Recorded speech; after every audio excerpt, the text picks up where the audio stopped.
Hello friends, welcome to आईएससीएस के NTPC special practice session में आपका स्वागत है। दोस्तों, आज के प्रैक्टिस सेशन में हम लोगों ने समाज अध्ययन के चुनिंदा सवालों का संग्रह किया है और हमारा प्रयास है कि हम सबसे सटीक और सबसे बेहतर एक्सप्लेनेशन सारे सवालों का करें। तो दोस्तों, शुरू करते हैं आज का प्रैक्टिस सेशन। सबरीमला मंदिर किस राज्य में स्थित है? तमिलनाडु, कर्नाटका, केरल और आंध्र प्रदेश। दोस्तों, बहुत सारे लोगों ने सही जवाब दिया था। दोस्तों, ये बहुत ही विवाद में था, अभी भी विवाद में है ये सबरीमला मंदिर। दोस्तों, तो right answer is option number C, Kerala.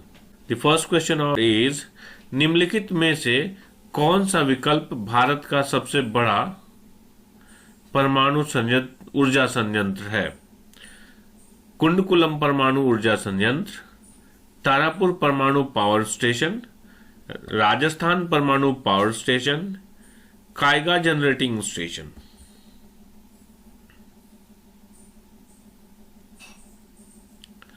Right answer is option number B, Tarapur परमाणु पावर स्टेशन। दोस्तों, ये तारापुर परमाणु पावर स्टेशन कहां पे है? ये है महाराष्ट्र में। कहां है? महाराष्ट्र में है दोस्तों।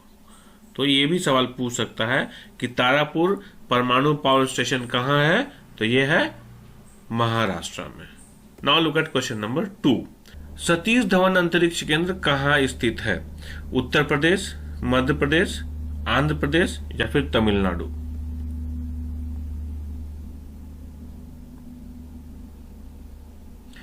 दोस्तों, right answer is option number C, Andhra Pradesh. दोस्तों, ये सतीश धवन अंतरिक्ष केंद्र कहाँ है? श्रीहरिकोटा में है, जहां से अंतरिक्ष में उपग्रहों का प्रक्षेपण होता है। ये कहाँ पे है? आंध्र प्रदेश में है। आंध्र प्रदेश में किस जगह पे? श्रीहरिकोटा में। श्रीहरिकोटा में। ठीक है दोस्तों। Now look at question number 3। निम्नलिखित में से कौन सा विद्रोह ब्रिटिश शासकों द्वारा लगाए गए प्रतिबंधों के विरुद्ध नहीं था? फकीर एवं सन्यासी विद्रोह, इंडिगो विद्रोह, संथाल विद्रोह या फिर नक्सलबारी विद्रोह?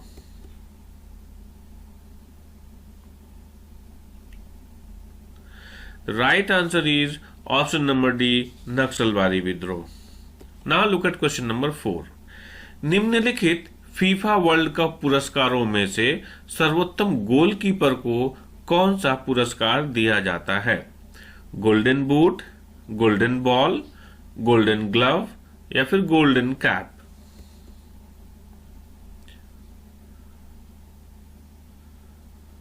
Friend, right answer is option number C, golden glove. तो गोल्डन ग्लव किसको दिया जाता है? जो सर्वोत्तम गोलकीपर होते हैं फीफा में। ठीक है दोस्तों। तो देखिए, तो गोल्डन बूट दिया जाता है किसमें? जो गोल्डन बूट होता है वो होता है बेस्ट फुटबॉल प्लेयर को दिया जाता है गोल्डन बूट। जो गोल्डन बॉल होता है वो विनिंग टीम को दिया जाता है जो फीफा वर्ल्ड कप जीतती है।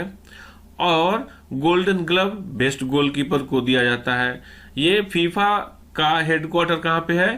पेरिस में है। ठीक है दोस्तों। तो आपको सारा डिटेल मिल गया यहाँ पे।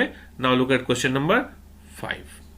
भारतीय स्वतंत्रता संग्राम में सहायता हेतु निम्नलिखित में से कौन से संगठन की स्थापना भारत के बाहर नहीं की गई थी?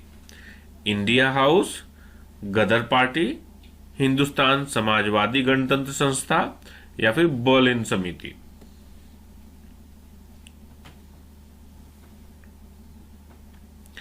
The right answer is option number C, Hindustan Samajwadi Ganatantra Sanstha. दोस्तों, ये इंडिया हाउस 1905 में लंदन में श्यामजी कृष्ण वर्मा द्वारा किया गया था इसकी स्थापना, जबकि गदर पार्टी की स्थापना 1913 में कैलिफोर्निया में लाला हरदयाल ने किया था। और बर्लिन समिति, जैसा कि बर्लिन नाम है, ये जर्मनी में खोला गया। तो बचा क्या? Option number C, Hindustan Samajwadi Ganatantra Sanstha, जो कि भारत के अंदर ही इसकी स्थापना की गई थी। किस लिए की गई थी? भारतीय स्वतंत्रता संग्राम के सहायता हेतु। ठीक है दोस्तों। Now look at question number 6। 1857 ईस्वी का विद्रोह लखनऊ में किसके नेतृत्व में आगे बढ़ा? बेगम ऑफ अवध, तात्या टोपे, रानी लक्ष्मीबाई या फिर नाना साहब?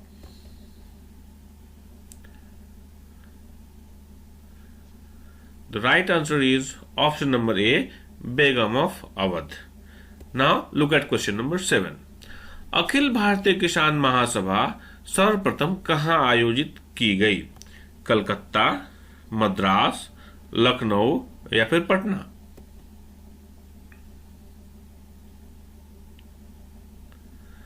The right answer is option number C, Lucknow. Now look at question number 8. Birsa Munda का कार्यक्षेत्र कौन सा था? चंपारण, बलिया, रांची या फिर अलीपुर?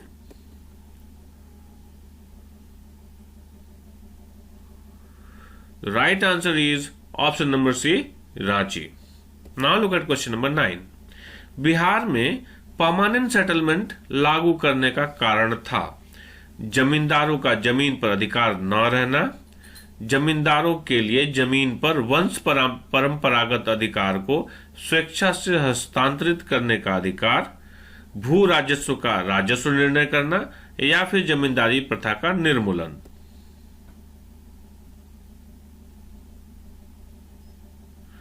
तो right answer is option number B, जमींदारों के लिए जमीन पर वंश परंपरागत अधिकारों को स्वेच्छा से हस्तांतरित करने का अधिकार. Now look at question number 10. Bihar socialist party के संस्थापक थे? कौन थे? जयप्रकाश नारायण, सत्य भगत, एम.एन. रॉय या फिर सुभाष चंद्र बोस?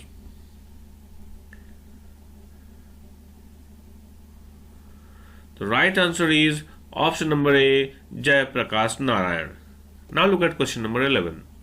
भारत में सर्वप्रथम रेलवे लाइन किस ब्रिटिश गवर्नर के समय बिछाई गई थी? Lord Dalhousie, Lord Curzon, Lord Wellesley या फिर Lord Lytton?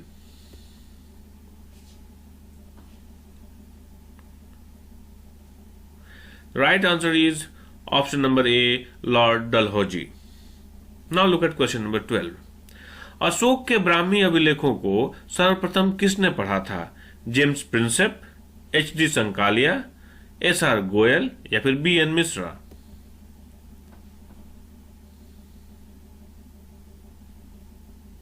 The right answer is option number A, James Prinsep. Now look at question number 13. Sandrocottus से चंद्रगुप्त मौर्य की पहचान किसने की? William Jones, V Smith, R K Mukherjee या D K Bhandarkar?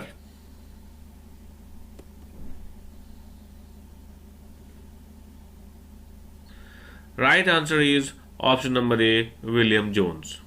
Now look at question number 14. Kautilya Arthashastra कितने अधिकरणों में विभाजित है? 11, 12, 14 या फिर 15?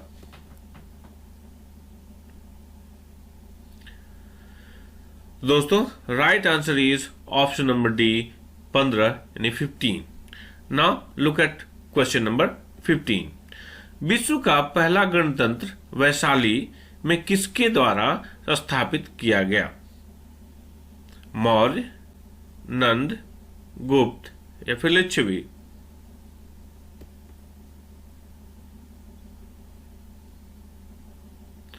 Right answer is option number D, Licchavi. तो दोस्तों विश्व का पहला गणतंत्र कौन है? वैशाली. याद रखेंगे दोस्तों, विश्व का पहला गणतंत्र वैशाली, जो कि स्थापित किया गया किसके द्वारा? लिच्छवी के द्वारा. ठीक है दोस्तों. Now look at question number 16. Itmad-ud-Daulah का मकबरा आगरा में किसने बनवाया था? अकबर, नूरजहां, जहांगीर या फिर शाहजहां?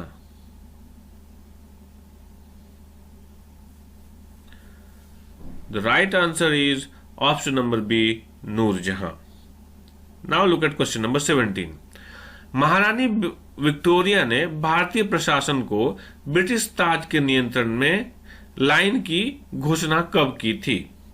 1 नवंबर 1858 को, 31 दिसंबर 1857 को, 6 जनवरी 1958 को या फिर 17 नवंबर 1859 को?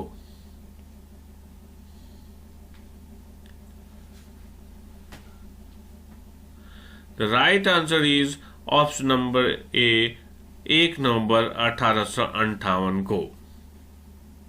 Now look at question number 18। Jagdishpur के किस व्यक्ति ने 1857 ईस्वी के विप्लव में क्रांतिकारियों का विद्रोह किया? वीर कुंवर सिंह, राम सिंह, तीरथ सिंह या फिर चंद्रशेखर सिंह?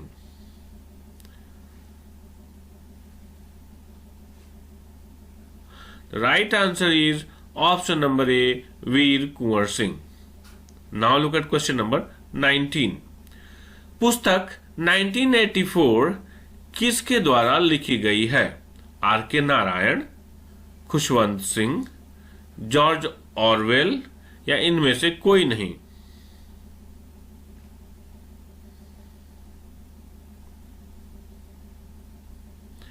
तो right answer is option number C, George Orwell. Now look at question number 20। Lord Curzon ने बंगाल विभाजन रद्द किस वर्ष किया? 1911, 1906, 1908 या फिर 1907?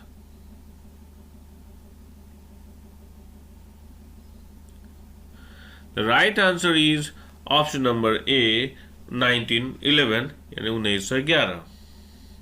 Now look at question number 21। Forward Bloc के संस्थापक थे, कौन थे? जयप्रकाश नारायण, CR से, मोतीलाल नेहरू या फिर Subhash Chandra Bose?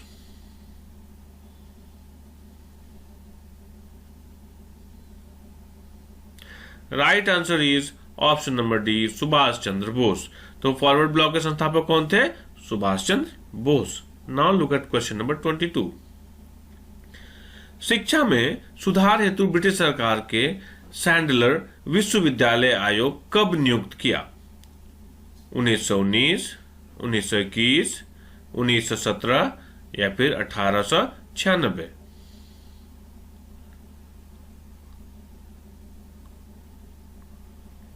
Right answer is option number C, 1917, 1917। Now look at question number 23। Radar का आविष्कार कौन किया था? रॉबर्ट वॉटसन, फ्लेमिंग, बुशवाल्व या Austin?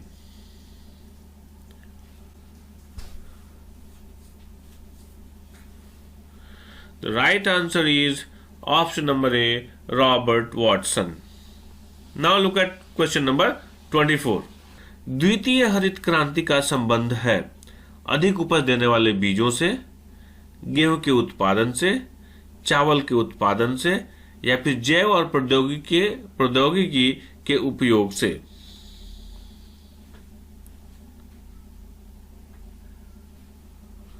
Now the right answer is option number D, जैव और प्रौद्योगिकी के उपयोग से। Now look at question number 25। दोस्तों क्वेश्चन है, निम्नलिखित में से कौन सा राज्य म्यांमार के साथ सीमा साझा नहीं करता है? असम, मिजोरम, नागालैंड या फिर मणिपुर?